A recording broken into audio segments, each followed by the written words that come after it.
Hi guys, Paul here. So when I first started collecting sci-fi, and I mean, vintage sci-fi, intentionally going and looking for older stuff instead of pulling whatever I could find off the shelf, there's kind of three things that inspired me. One of them was Roadside Picnic, which I really, really want to go back and reread. So hopefully I can get to that someday soon. The second was Edmund Cooper, which I want to do a video of that as well. Hopefully I'll put it up next week. Hopefully.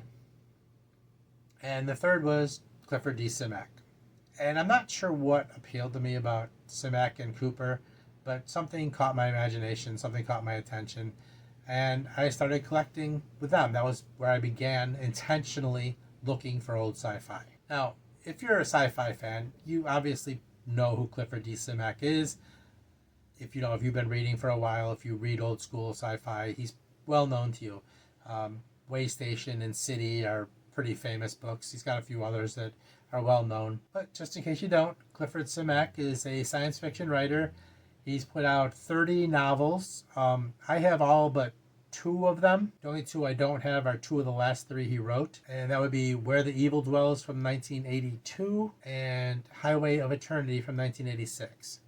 He's got a lot of short stories, and obviously I don't have all those. I'm working on it. I don't have all of his short story collections, but of his novels, I have all but two. He was born in 1904 in Wisconsin and died in 1988. He won 3 Hugo Awards and a Nebula. He was the third person chosen to be the Grand Master for the Science Fiction Writers of America, and he was in the inaugural class of 3 for the Horror Writers Association's Bram Stoker Lifetime Achievement Award. So since he was one of the things that inspired my collecting of old school vintage science fiction, I thought I'd kind of do a spotlight and show you some of the stuff I had and, let you check it out if you care. But anyway, let's go take a look. So I actually started like a lot of people did with Waystation, and I don't have an older version. I just have a new copy.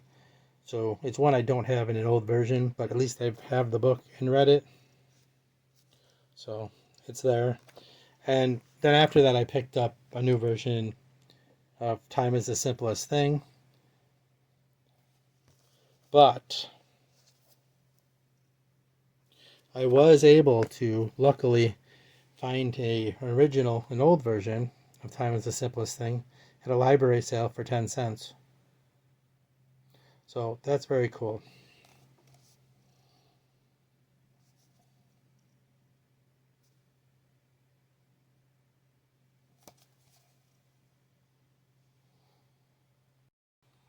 Sorry, I don't have an artist for that. And then I wanted Empire. That's one of his first things he wrote. And I ordered something, and all I could get was this stupid reproduction at the time. It was terrible, and this was not going to do. So I did manage to find the original Galaxy science fiction version from 1951 of Empire, which is very cool to have. It's a little beat up. You can see there's some bends in it there, and there's some discoloration on the pages, but it's still better than this Xerox thing they sent me. So I'll take it and live with it. It's a little damage there, but so I'm gonna be careful with it. It's a 1950. Like I said, this is Galaxy Science Fiction novel number 7. So, and I have a couple of his fantasy novels. This is Fellowship of the Talisman. It's the Michael Whalen cover, I believe.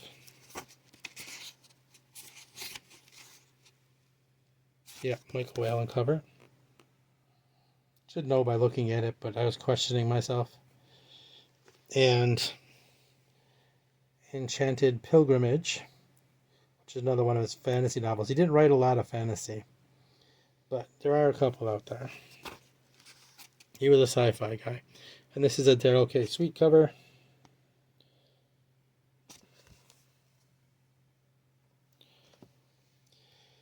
So I already have read The Werewolf Principle. This is a lot of my collection is kind of beat up because it was, like I said, one of the first things I was collecting. So I took what I can get and didn't know a lot better and where to get some of the better stuff. So I got a lot of thrift store stuff, and it's kind of beat up. But yes, so of course you'd know I'd read The Werewolf Principle, right? It's not really about werewolves, Spaceman, but and his most famous book, probably, if not Waystation, is City. And again, this is beat up. I'd love to find a better copy because this is a great book. He has this ability to write in a way that it gets better as it goes, and the ending, really hooks you. So even if you're like bored at first, it grows and grows on you. And this one was no different. And this is actually a fix-up novel, and it's about a world filled with intelligent dogs who are having a conversation, and through these short stories talking about whether man really existed or if he's just a myth. So it's kind of funny. But thing is, if you're looking for a city, be careful. I suggest you read it. I suggest everyone reads it if they haven't. But there's a funny thing about this. Not all of them have the epilogue in it. So this is one of the reasons I picked this one up, because I wanted to make sure I got it with the epilogue. This one, it's a very, very short piece, and it's in the back here. But not everyone has this epilogue. He added it later. If you're a completionist and want it all, just be careful which editions you get. It's very, very short, like I said, and it's not great or anything, but if you're a completionist, you want it. So, The Visitors. He originally wrote this as a serial in Analog Magazine, and this one apparently is a little bit different than the original version. And I've never read either version, so I couldn't tell you.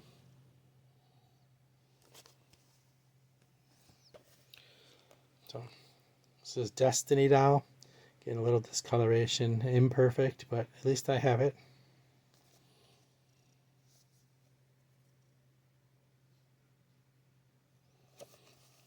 There's no artist listed there. I showed this before. This is one of my favorite covers of his series. There's another one I love that I didn't get to show that I'll show you later. This is a doll yellow spine that kind of faded out, but I absolutely love that cover. I believe that's a Kelly Freas cover, isn't it? Yes. Right, Kelly Freas. But yeah, that cover is just fantastic. I love it.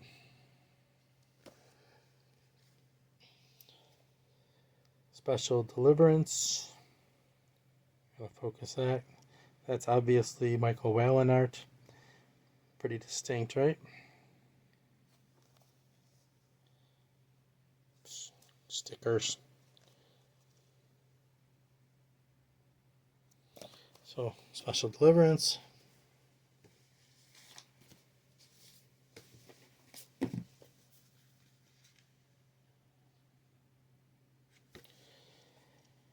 Jan Estevez. I'm not sure.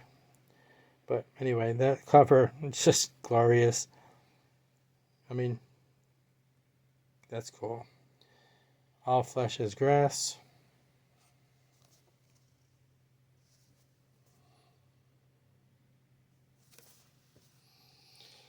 This is also an Estevez cover. Let me know, is it Jan or is it Yan? I don't know the artist. I mean, I've heard of the artist. I just don't know much about them.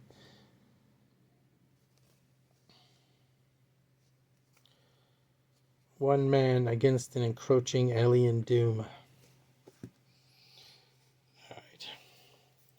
This is a short story collection. All the Traps of Earth. Stickers. Ugh.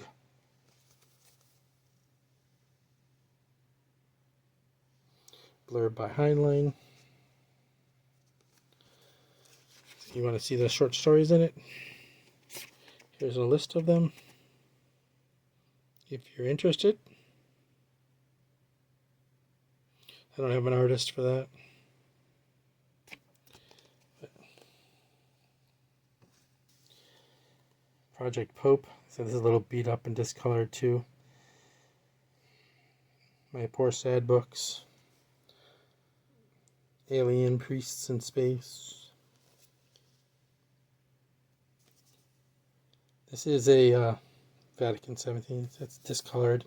It's ugly. First paperback publication. This is a Rowena Merrill cover. So I have Ace Double with The Trouble with Tycho. It is a complete novel if you're worried about the abridgment of them, like I heard Ace Doubles can be. This one apparently is not. The other side has Bring Back Yesterday by A. Bertram Chandler, but we're talking about Simak, so. And I also have a double of Ring Around the Sun, which is complete and unabridged. A little worn on the cover. Like I said, my Simak collection's a little beat up. And Cosmic Manhunt by L. Sprague de Camp is on the back of that. Time and Again.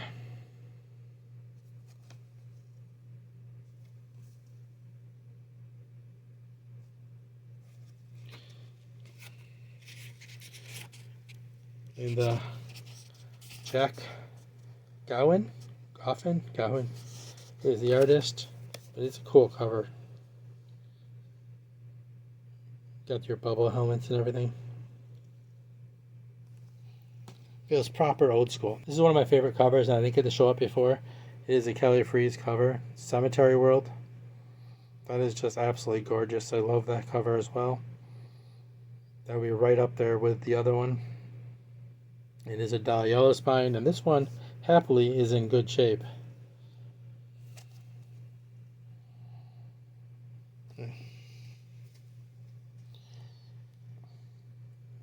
An Adventure of the Far Future, A Heritage of Stars. While Earth sleeps for 1,000 years, the city looks starward. It's not a bad cover, but I didn't see a author for it, or artist for it.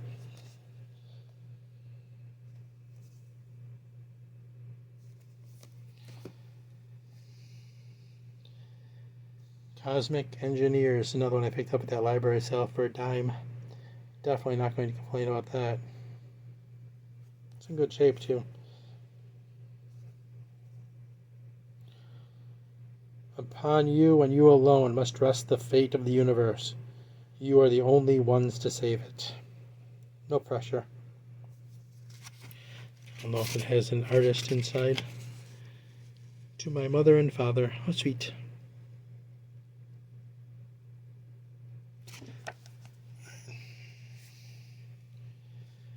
We have Why Call Them Back from Heaven. One of those Ace Science Fiction Special liveries. Also got it for a dime. I don't like the cover, but I'm not arguing to have this in my collection for a dime.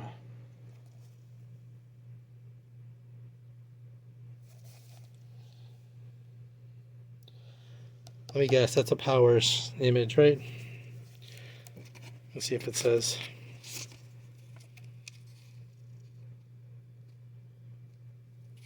It does not say. If I had a guess, I'd say that was from Powers. That looks like something terrible he'd do. Alright. Another one I picked up for a dime, The Goblin Reservation. I read this. It was so weird. Very, very, very weird. It almost feels like some kind of fantasy through a lot of it, but it's clearly sci-fi.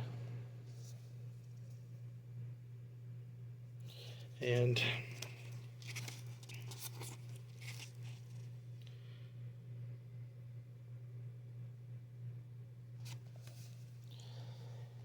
there is no artist listed. I have no artist on this one either. Got this from the same library sale. Shakespeare's Planet. Kind of colorful cover though.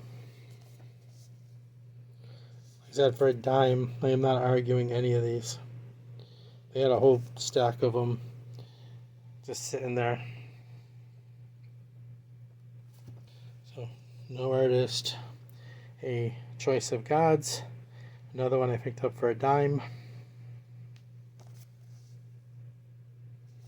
That might have inspired me when I found those to start collecting the rest.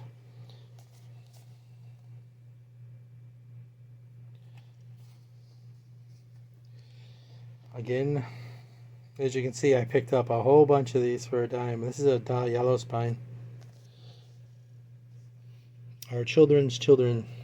It's not in bad shape. Some of the library ones are in better shape than the ones I ordered and paid a few bucks for. And this is a Frank Kelly Freeze cover. And another dime one, Strangers in the Universe. I think this is short stories, Startling Stories of Time and Space. Yeah, this is a short story book. So take a look at the short stories that are in it. There's the list.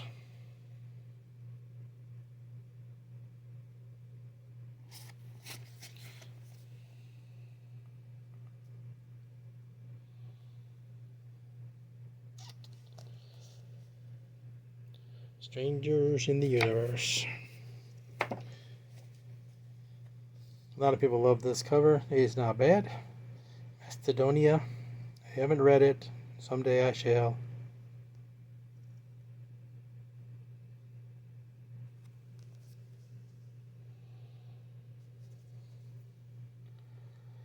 Although I heard it's not one of his better ones. That's okay.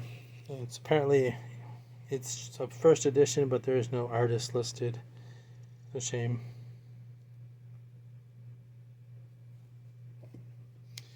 And we have, this is a short story collection, The Best Science Fiction of Clifford D. Simak.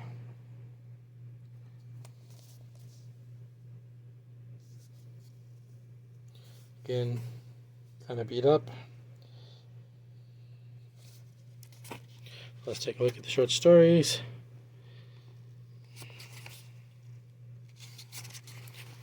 Contents.